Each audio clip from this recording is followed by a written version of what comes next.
नमस्ते दोस्तों, मेरा नाम नीलम है और आपका हमारे चैनल सुविचार सप्रसन्न हिंदी कहानियाँ में आप सभी का स्वागत है। आज की कहानी है राजा भोज और व्यापारी। यह एक मनोवैज्ञानिक सत्य है कि जैसा भाव हमारे मन में होता है वैसा ही भाव सामने वाले के मन में आता है। इस संबंध में एक ऐतिहासिक घटना सुनी जाती है जो इस प्रकार है। एक बार राजा भोज की सभा में एक व्यापारी ने प्रवेश किया। राजा ने उसे देखा तो देखते ही उनके मन में आया कि इस व्यापारी का सब कुछ छीन लिया जाना चाहिए। व्यापारी के जाने के बाद राजा ने सोचा, मैं प्रजा को हमेशा न्याय देता हूँ, आज मेरे मन में यह अन्यायपूर्ण भाव क्यों आ गया कि व्यापारी की संपत्ति छीन ली जाए। उसने अपने मंत्री से सवाल किया। मंत्री ने कहा, इसका सही जवाब कुछ दिन बाद दे पाऊंगा। राजा ने मंत्री की बात स्वीकार कर ली। मंत्री विलक्षण बुद्धि का था।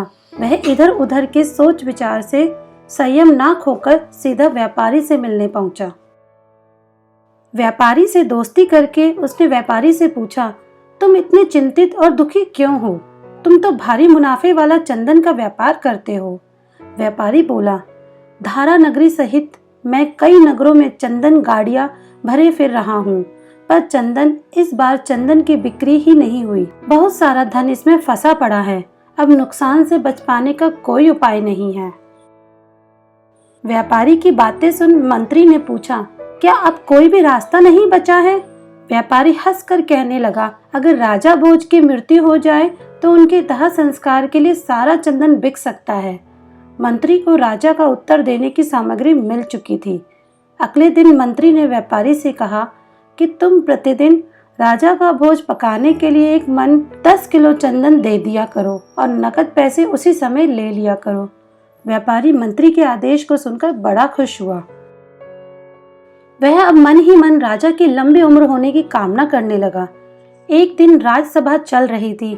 व्यापारी दोबारा राजा को वहां दिखाई दे गया तो राजा सोचने लगा, ये कितना आकर्षक व्यक्ति है, इसे क्या पुरस्कार दिया जाए।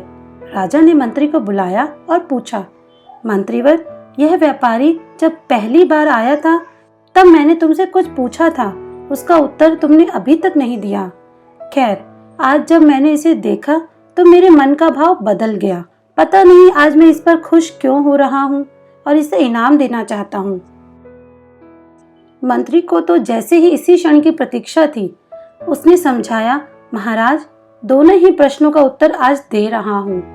जब यह पहले आया था तब अपनी चंदन की लकड़ियों का ढेर बेचने के लिए आपकी मृत्यु के बारे में सोच रहा था, लेकिन अब यह रोज आपके भोजन के लिए एक मन लकड़ियाँ देता है, इसलिए अब यह आपके लंबे जीवन की कामना करता है। यही कारण है कि पहले आप इसे दंडित करना चाहते थे और अब आप इसे इनाम देना चाहते हैं। मित्रों, अपनी जैसी भावना होती है वैसा ही प्रतिबिंब दूसरे के मन पर पड़ने लगता है। जैसे हम होते हैं वैसा ही परिस्थितियां हमारी ओर आकर्षित होती है। हमारी जैसी सोच होगी वैसे ही लोग हमें मिलेंगे। यही इस जगत का नियम है। हम जैसा बोते हैं वैसा काटते हैं। हम जैसा दूसरों के लिए मन में भाव रखते हैं वैसा ही भाव दूसरों के मन में हमारे प्रति हो जाता है। अंततः इस कहानी से हमें ये सीख मिलती है कि हमेशा औरों के प्रति सकारात्मक भाव रखें। सदैव प्रसन्न रहिए, जो प्राप्त है वही पर्याप्त है।